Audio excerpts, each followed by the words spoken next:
Alright, so starting for the install for the lowering springs on the Focus ST, we're going to start with doing the front suspension. On this one, the main thing we need to get to first is being able to access the 3 bolts for the upper strut mount. Let's take this upper grill off here. This piece just pops up. Be kind of careful with it. There we go. Having 2 hands is easier. There. Pull this up. Alright, so we can access these actually pretty easily without removing the whole wiper cowl. There is one 10mm bolt on each side and it goes right through here to access through this small grill that we took off there. And then there's a few of these little push clips that go through there. Those ones, if you're just real gentle, put a flat blade screwdriver underneath that side, you can get them to pop up and they come out really easily. Just be kind of gentle with them. So a few of those. You have your 1 Torx screw on each side, 2 10mm bolts, and we can actually lift this up a little bit, get to it. Those 2 will be able to get to pretty easy with a ratchet wrench. That one with a socket, so that won't be too bad at all. Alright, so getting more into the front suspension on this one, we already went ahead and broke loose the 3 upper 13mm bolts for the upper strut mount. Didn't take them out, just broke them loose. 2 of them you get to with the ratchet wrench. 1 is with a socket, but I'll show you that. This one, these are a little bit more difficult than some of the other cars. Not real bad, but they can be a little bit of a pain. So we will have to undo this brake hose from the strut housing and also undo our sway bar link. We'll see how that one comes apart. Looks like it's probably a 14mm, and then you can also hold it with an Allen wrench. Hopefully we won't have to do that. Hopefully we'll just hit it with the impact, buzz it right off, but sometimes you have to hold it there and go back with the wrench. It's kind of a pain. Where these come to be fun is where the strut actually goes down into the knuckle. So on these ones, a lot of cars, like on the Fiesta and everything, it goes in and it has the 2 bolts that go through. This one has 1 bolt on here and just slides down into this knuckle and it kind of pinches over it. So when you actually undo this bolt, what you have to do is slightly on the back of it, I'll show you in there, like a pry bar, you have to try to actually spread this knuckle open a little bit just to be able to get this to slide, get the portion of the strut body to slide free of the knuckle. This is just like on our S40 when we're working on the suspension on it. Actually, this is essentially the same car. This car, the 2012 to 2018 Ford Focus, the Volvo S40, the Volvo V50, and the Volvo C30, as well as the first generation Mazda 3, are all based on the same chassis, and so they all use this suspension setup. So everything we've done on the Volvo previously is identical to this car. So these aren't really complicated, it's just sometimes a real pain to get this to let go of the knuckle. So we're going to go ahead, and even though this car is very clean, not any rust or anything, we're still going to go ahead and spray some penetrating oil down in here, and then we'll go ahead and back this bolt out, undo this bracket for the brake hose, undo our sway bar. We will unplug our ABS sensor just so we don't strain it too much, and we'll also undo our axle nut. That way when we're pushing this down and pulling it out, we won't hyperextend the CV axle, because that can cause you some issues and we don't want to worry about that. So I'm going to get to working on that, and we'll see how it goes. Alright, so now we got one side apart here mostly. So we did disconnect our ABS wire, took off our bracket for our brake line hose. That one stays on the strut there. On the sway bar link, we're having an issue getting it apart here unless you have some pass-through sockets. It's really difficult because on this one, with it being blocked like that, you can't really get a wrench on it to be able to use the Allen side. So I had to kind of fight that a little bit. So we're just going to leave that attached here, and we disconnected it here lower at the sway bar side. So it'll be a little bit more of a pain with this hanging on there, but that's okay. And then undid our 15mm bolt that goes through right here, our pinch bolt, and then you get a pry bar to go right in between the split on that, and pry it apart as much as you can. Obviously don't go too crazy, but it's kind of hard to overspread that. Good luck if you think you can do that.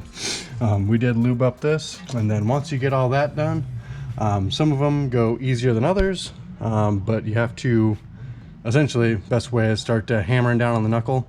Be careful because you can hurt it, but Just don't go too crazy, like I said. And it will start sliding down there. We did undo the axle nut, like I said before. That is 32 millimeter.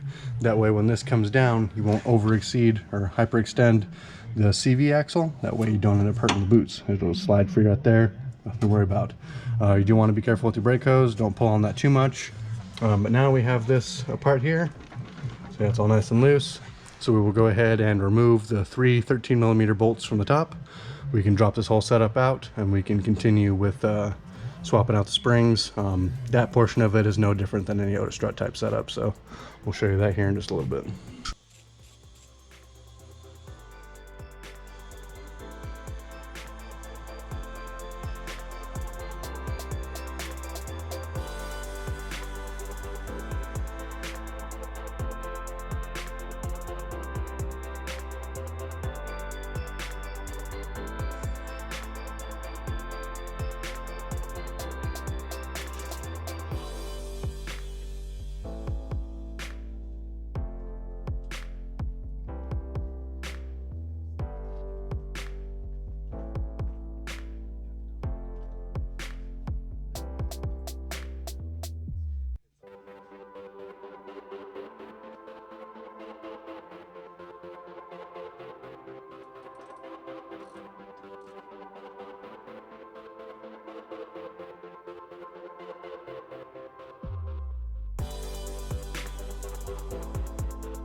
Alright, so for the rear suspension, to remove the coil spring, it doesn't have a strut type setup like the front.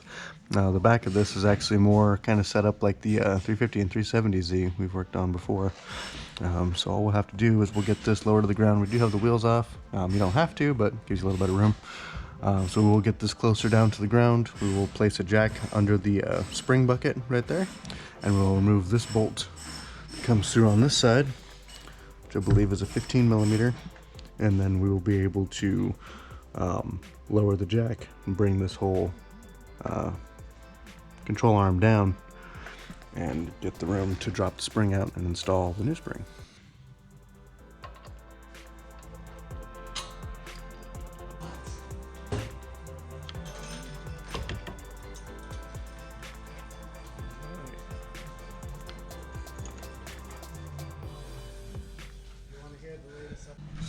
Alright, so when you install the rear springs, once you have this all dropped down, it's really easy. You just push this down, the spring just comes right out. There is a upper bushing mount that it just pops into. When you take the spring out, it may stay up in there or it might come out on the spring. Either way, you can go ahead and just pull that out, and then you can get it properly aligned where the coil butts up into it. And that bushing up there can sit into the upper part of the subframe pretty much anyway. And then get the spring lined up in the bottom, how it goes here. You'll see how it coils over and it has its stopping point right over here. So do that and it'll all sit properly that way. Otherwise, if you didn't do that when you put it together, you might get some spring pop, and then also it would sit a little funny. So go ahead and make sure those are lined up on that and in that, and then we can get the car lowered back down and then place the jack back into the spring bucket, push it up, get our bolt back in, and we'll be good with the rear installation. Alright, so I have the front suspension all finished up. We do have our 15 millimeter pinch bolt in there and tightened down good. Our brake hose comes up here with the 8 millimeter bolt that slides in there, tightens up there. Our ABS line has one spot where it slides in up here on the grommet, and has a little plastic clip right there to hold the line as well, and then it snaps into the wheel speed sensor. On this one, we did go through and retighten it. We had tried to take that apart and then realized it was easier just to take it apart down there. So we did retighten this one. We tightened that one up. It is a 6 millimeter Allen to hold in the center portion of it, and then the nut is a 15 millimeter. So do that. If you take up the bottom one, it's a lot simpler right there. That's what we did. Alright, so we've gone over everything that you need to know if you're going to be installing the lowering springs on your Ford Focus. This one is for the 2012 to 2018 model. Doesn't matter if it's an ST or not. It's fairly similar for all the Focuses. Also the same for the first generation Mazda 3, also Volvo S40, V50, and C30. So covers quite a few actually. The rear suspension is very straightforward. All you really need is a jack and one 15mm. We used just regular socket and ratchet on that one. When you're putting it back together, just make sure that you get the springs lined up with the rubber seat on top, and then how it goes into the lower spring bucket to make sure those set in there properly. Real simple. And then you'll have to do a little bit of finessing when you get the knuckle actually lined back up with it. You have to wiggle it around when you jack it up. It's really not that difficult. The front suspension is a little more entailed. As you see on that one, there can be a little bit of a pain. Just go slow, take your time. Try to, once you get that 15mm bolt out of the front there, try to get that spread apart as much as you can, and that'll definitely help. Spray some penetrating oil on there. You do not have to pull the whole wiper cowl setup on these. You just have to undo those plastic push-in clips, do those with a flat blade screwdriver, and then there's two Torx screws, and once you get into that, there's two 10mm bolts. Take those out. You will have to remove those little grill caps I'll show you in there. Really straightforward though, not hard at all. We used just a deep ratchet and then one ratcheting wrench. The upper strut mounts are 13mm. The brake hoses up front were 8mm. It's all real easy. Make sure you don't overextend the brake lines when you're doing it. I'll be careful with that. Make sure you definitely undo the CV axle nuts. Those are 32mm, and then make sure those are all properly torqued when you're all done with everything. Just always go through, double check anything you touched, anything you moved on there in the suspension wise. Go through, put a hand on it, double check everything before you're finished, and before you take it out on your road test, and then make sure everything's fine. But overall, not real hard to do. If you're working on it, it'll probably take you, depending on how the front fights you, might take about anywhere between 2 to 4 hours to get it done totally. We've done a few of these. Some of them come apart real nicely, some of them are really kind of a pain. But I think 2 to 4 hours is a pretty good margin on that one. Just go slow, be careful, and stay safe with it. Thank you guys for watching. If there's any questions you have on this job we did that we didn't show you, or any other ones, or just have questions on your build or your progress, go ahead and send us a message.